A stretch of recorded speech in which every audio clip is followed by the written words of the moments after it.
सोचिए, रात के ठीक 3:13 पर आप एक ऐसे पुराने महल के सामने खड़े हैं जहां पिछले 80 सालों से कोई इंसान नहीं रहता। चारों तरफ घना अंधेरा है, पेड़ों से आती हवा की आवाज़ के अलावा कुछ सुनाई नहीं दे रहा। तभी अचानक उस बंद महल के अंदर से पायल की छन छन सुनाई देती है। आप खुद को समझाते हैं कि शायद यह आपका वहम है, लेकिन अगले ही पल वही आवाज़ आपके पीछे से आने लगती है। आप धीरे धीरे पलटते हैं और सामने एक सफ़ेद साड़ी पहने औरत खड़ी होती है। उसका चेहरा बालों से ढका है और उसके हाथ में एक छोटे बच्चे का हाथ है। वह आपकी तरफ देखकर सिर्फ एक सवाल करती है, तुम मेरे बच्चे को ढूंढने आए हो? अब सवाल ये है कि बंगाल के उस पुराने जमींदार महल में आखिर ऐसा क्या हुआ था कि आज भी वहाँ रात के समय एक औरत और एक बच्चे की परछाई दिखाई देती है। क्या सच में उस महल में किसी की आत्मा भटक रही है, या फिर इस कहानी के पीछे छिपा है एक ऐसा राज जिसे दबाने की कोशिश दशकों से की जा रही है? आज की कहानी आपको उसी रहस्यमय जमींदार महल के अंदर लेकर जाएगी, लेकिन ध्यान रखिए, कहानी के अंत में जो राज सामने आएगा वह शायद इस पूरी कहानी को देखने का आपका नज़रिया बदल दे। पश्चिम बंगाल के एक छोटे से गांव में घने पेड़ों और पुराने तालाबों के बीच एक विशाल हवेली हुआ करती थी। गांव के लोग उसे राय चौधरी महल के नाम से जानते थे। आज उस महल की दीवारें टूट चुकी है, छत का बड़ा हिस्सा गिर चुका है और दरवाजों पर जंग लग चुकी है। लेकिन करीब 80 साल पहले यही महल पूरे इलाके की शान हुआ करता था।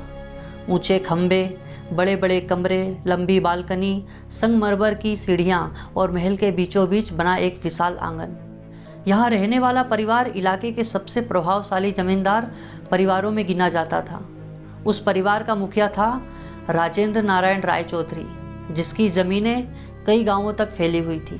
उसकी पत्नी थी मालिनी देवी, जो अपने शांत स्वभाव और गरीबों की मदद करने के लिए जानी जाती थी। दोनों का एक 8 साल का बेटा था, अभय। बाहर से परिवार खुशहाल था, लेकिन महल की दूसरी मंजिल पर बना एक कमरा ऐसा था जिसके बारे में परिवार में कोई खुलकर बात ही नहीं करता था। उस कमरे को मालिनी का निजी कमरा कहा जाता था और वहाँ किसी दूसरे व्यक्ति के जाने पर सख्त मनाही थी। कहते हैं कि एक समय तक मालिनी उस कमरे में अपने बेटे अभय के साथ घंटों बैठती थी, लेकिन धीरे धीरे उसके व्यवहार में अजीब बदलाव आने लगा।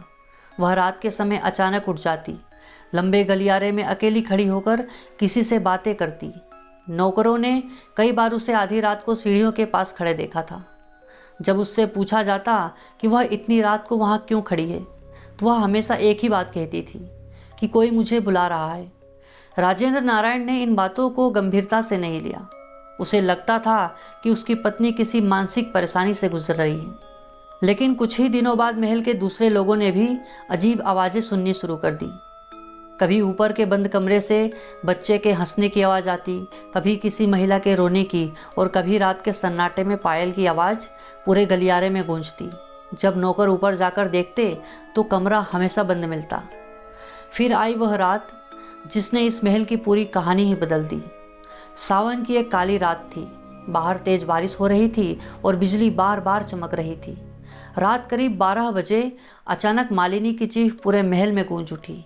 नौकर भागते हुए ऊपर पहुंचे। कमरे का दरवाज़ा अंदर से बंद था। उन्होंने दरवाज़ा खटखटाया तो अंदर से मालिनी की कांपती हुई आवाज़ आई, अभय को मेरे पास मत आने देना। इसके तुरंत बाद अंदर से बच्चे के जोर जोर से रोने की आवाज़ें आने लगी। नौकरों ने दरवाज़ा तोड़ने की कोशिश की, लेकिन तभी कमरे के अंदर से एक भयानक चीख सुनाई दी और अचानक सब कुछ शांत हो गया। जब दरवाज़ा तोड़कर खोला गया तो मालिनी कमरे के फर्श पर पड़ी थी और उसकी मौत हो चुकी थी, लेकिन अभय वहाँ नहीं था। पूरा कमरा खंगाल लिया, खिड़कियाँ देखी गई, अलमारी तक तोड़ी गई, लेकिन बच्चा कहीं भी नहीं मिला। सबसे अजीब बात यह थी कि कमरे की खिड़की अंदर से बंद थी और दरवाज़ा भी अंदर से बंद था, यानी उस कमरे से बाहर जाने का कोई और रास्ता ही नहीं था। अभय की तलाश कई दिनों तक चली। आसपास के तालाब, जंगल और गांव का हर रास्ता देखा गया, लेकिन उसका कोई भी पता नहीं चला। कुछ लोगों ने कहा कि शायद बच्चा भाग गया होगा, लेकिन मालिनी की मौत और बच्चे के अचानक गायब होने के बीच कोई संबंध जरूर था। राजेंद्र नारायण ने उस कमरे को हमेशा के लिए बंद करने का आदेश दिया। दरवाजे पर मोटी लोहे की जंजीर लगा दी और नौकरों से कहा गया कि कोई भी उस कमरे के पास नहीं जाएगा। लेकिन उसी रात से महल में एक नई घटना शुरू होने लगी। हर रात ठीक 3:13 पर ऊपर से पायल की आवाज़ आती। आवाज़ धीरे धीरे कमरे से निकलती, गलियारे में आती और फिर सीढ़ियों तक पहुंच जाती। कई नौकरों ने दावा किया है कि उन्होंने सफ़ेद साड़ी पहने एक महिला को सीढ़ियों पर खड़े देखा है।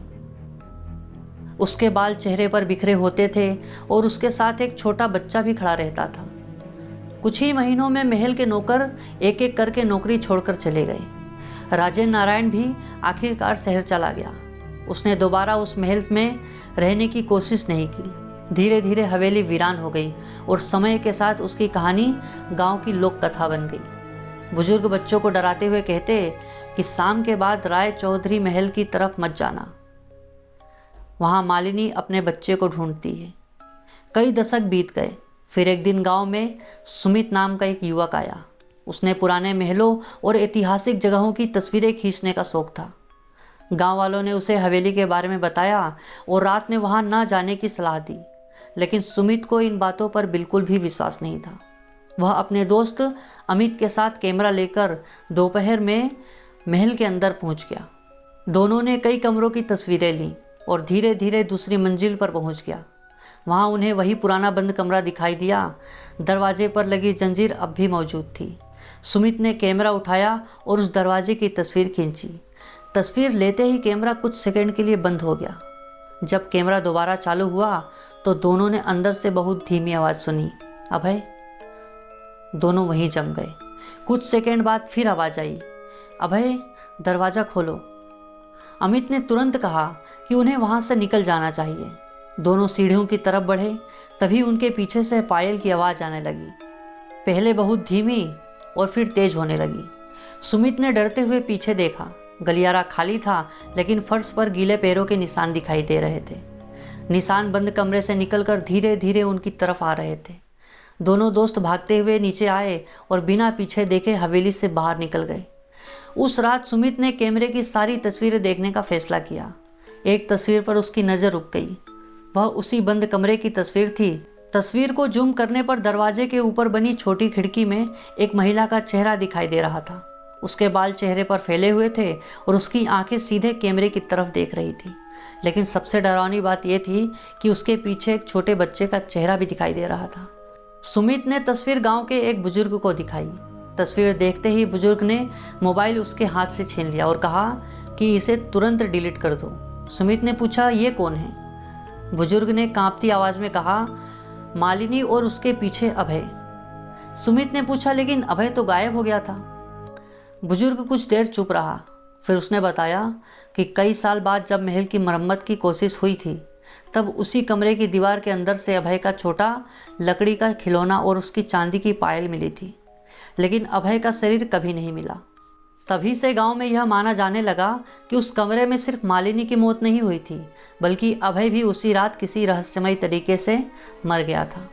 सुमित ने गांव छोड़ने का फैसला कर लिया, लेकिन उसी रात उसके साथ कुछ ऐसा हुआ जिसने उसकी ज़िंदगी बदल दी। रात के ठीक 3:13 पर उसकी नींद खुली। कमरे में अंधेरा था। तभी बाहर से पायल की आवाज़ आई। सुमित ने सोचा कि शायद कोई बाहर चल रहा है, लेकिन फिर दरवाजे के नीचे उसे एक छोटे बच्चे के पैरों की परछाई दिखाई दी। उसके बाद एक महिला की धीमी आवाज़ आई, अभय दरवाज़ा मत खोलना। सुमित डर के मारे बिस्तर पर बैठा रहा। तभी दरवाजे पर 3 बार दस्तक हुई। सुमित ने कांपती आवाज़ में पूछा, कौन है? कुछ सेकंड तक कोई जवाब नहीं आया। फिर वही महिला ने धीरे से कहा कि तुमने हमें देख लिया है। उसके बाद कमरे की लाइट अचानक बंद हो गई। कुछ पल बाद लाइट वापस आई तो दरवाजे के पास फर्श पर गीले पैरों के निशान थे, छोटे पैरों के निशान, जो दरवाजे से शुरू होकर सीधे सुमित के बिस्तर तक आए थे। सुमित ने पूरी रात अपनी आंखें बंद नहीं की। सुबह होते ही वह गांव छोड़कर चला गया। उसने उस हवेली की तस्वीरें किसी को नहीं दिखाई, लेकिन कहानी यहीं खत्म नहीं हुई। कुछ महीनों बाद उसने अपने कैमरे की पुरानी मेमोरी चेक की तो सारी तस्वीरें गायब थी। सिर्फ एक तस्वीर बची थी, मालिनी के कमरे की, लेकिन इस बार उस तस्वीर में दरवाज़ा बंद नहीं था।